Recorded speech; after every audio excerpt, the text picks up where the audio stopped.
Okay, now that we've graphed using a table of values, we've talked about slope, the positives, the negatives, the zeros, the undefined, we've talked about vertical lines, we've talked about horizontal lines, we've talked about slope formula. Let's actually do some graphing. So today we're going to talk about graphing in slope-intercept form. And slope-intercept form looks like this. Y equals mx plus b. This is the equation you use to graph. Y equals mx plus b. It's going to be your new best friend. Y equals mx plus b. Let's go get matching tattoos. You know, those cute little wrist tattoos of y equals mx plus b. Maybe me and Miss Eaton will go get some y equals mx plus b tattoos. This is your new best friend. So y equals mx plus b. What do all these letters stand for? Okay, well, we know the M. M is our good friend slope. Slope is the rise over the run. It's the difference of the y's over the difference of the x's. It's the rate of change. In word problems, slope will look like miles per hour, dollars per hour. Okay? It is the rate of change. It's the ratio involved in linear equations. The B, we also talked about the B. B stands for the y-intercept. Where does it cross the y-axis? Where should we start our graph? In word problems, it'll look like, what's the minimum fee? What's the one-time fee? What's the initial fee? Okay. Y-intercept is where you start. Okay. You're going to love a good y-intercept. Then we also have x and y in our equation. And remember, we're working with x and y's on the coordinate plane. The x stands for the domain. It also means the input values, right? Remember when we made our x and y chart, the x values were the ones that we input into our table first. It's the independent variable. In word problems, the x-axis could represent time, months, weeks, days. It could actually represent distance, miles, or feet. Okay? The domain is all of the x values. And then we have y equals. The y is the range, okay? On a coordinate, the y stands for the range, and it's the output. If I input an x, my output is the y. It's the dependent variable. It depends on whatever you're inputting. The range could stand for the total. In word problems, it would look like, what's the total amount? What's the total cost? What's the total value? Okay? Y equals mx plus b. And remember, the xy is also the solution to an equation.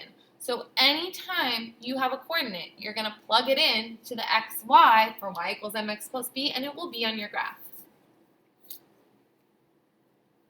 Let's get started. Y equals mx plus b. Again, m is the slope, b is the y-intercept. So if I have an equation like A, y equals negative 1/2 x plus 1. Slope is the one attached to the x. So the slope of this graph would be negative 1/2. It's the coefficient. It's the one with the variable. And my plus b here, my y-intercept, would be positive 1, or the point 0, 1, right? Think of your axes, your y-axis. The letter B, y equals negative x plus 2. The slope is the coefficient. What number is secretly in front of that x? My slope is negative 1. Down 1, right 1. Down 1, right 1. My y-intercept, 2. 0, 2. Positive 2, which would be right here. Letter C, again, negative x is my slope, right? But the slope is not the x, it's that coefficient, that number in front. So here again, my slope is negative 1, but now, what's my y-intercept? Negative 2. So it's at the point 0, negative 2, which would be down here. And letter D, the coefficient, the m, the slope, mx plus b is positive 1/2. Rise 1, run 2. Up 1, right 2. Up 1, right 2. And my y-intercept is 1. So again, at 0, 1. Slope-intercept, y equals mx plus b. Y equals mx plus b. Let's graph it. So my slope-intercept form, y equals mx plus b. y equals mx plus b. Okay, it's going to mimic that equation. That means my slope is 2 and my b is 3. Okay, slope is rise over run. Okay, but the whole number 2 is not a fraction, so let's make it a fraction and put it over 1. Now my y-intercept is b, right? And sometimes we'll just write y-intercept, right? You might see me write it like that, but it stands for the letter b. And that's our starting point. This is where we are starting. We love a good y-intercept. So I'm going to start it at the point 0, 3. My y-intercept is 3. Y-intercept is positive 3. Now, all I have to do is apply my slope. Rise 2, run 1. Rise 2, run 1. Uh-oh, I'm out of graph paper. Remember, you could also do -2, -1. Down 2, left 1. If you can't go up and right, do the opposite. Down 2, left 1. Down 2, left 1. Dun, da, da, da. Here is the linear equation. You're going to draw a straight line, put your arrows, and you always label 2x plus 3.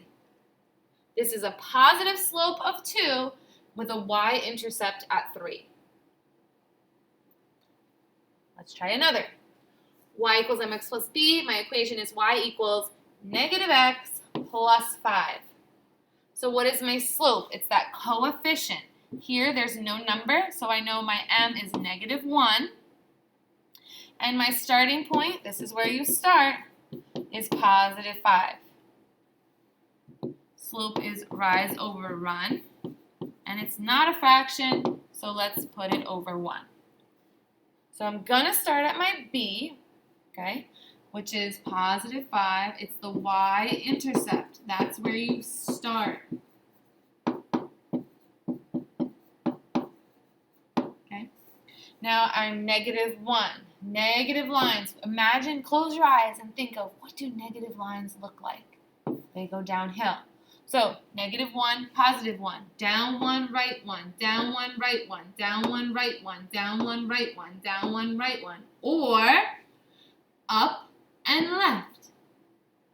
Ladies and gentlemen, ding, ding, ding, ding, ding, straight line, arrows at the end, and let's give it a label.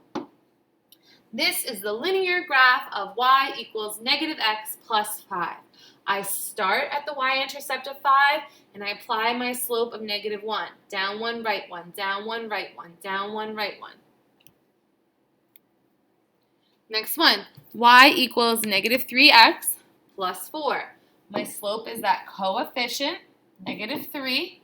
My b is my starting point at positive 4. So I'm going to start at positive 4. The y-intercept. Again, my slope is rise over run.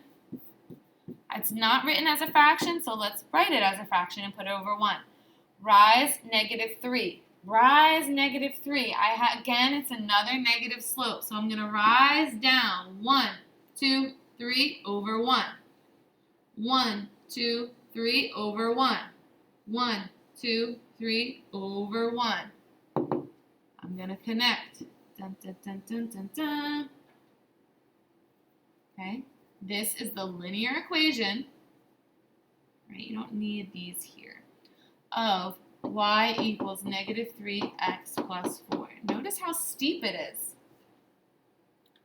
-3x plus 4. I start at 4 and I apply my slope. Ah, a fraction already there. Remember, we love fractions. We're embracing it. My slope is the coefficient, the number with the variable. So here my slope is 2/3. And my starting point B is -4. So I'm going to start at -4 on the y-intercept, the y-axis. Now my slope is rise over run. Remember I said we love fractions. So this is literally telling me rise 2, run 3. Ready? Start. Rise 2, run 3.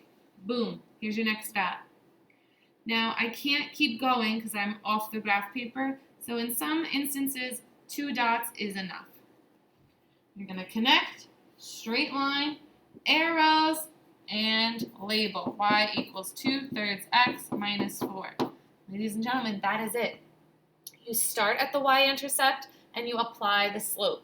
Rise 2, run 3. Rise 2, run 3. Up 2, right 3. Or you could have went down 2, left 3.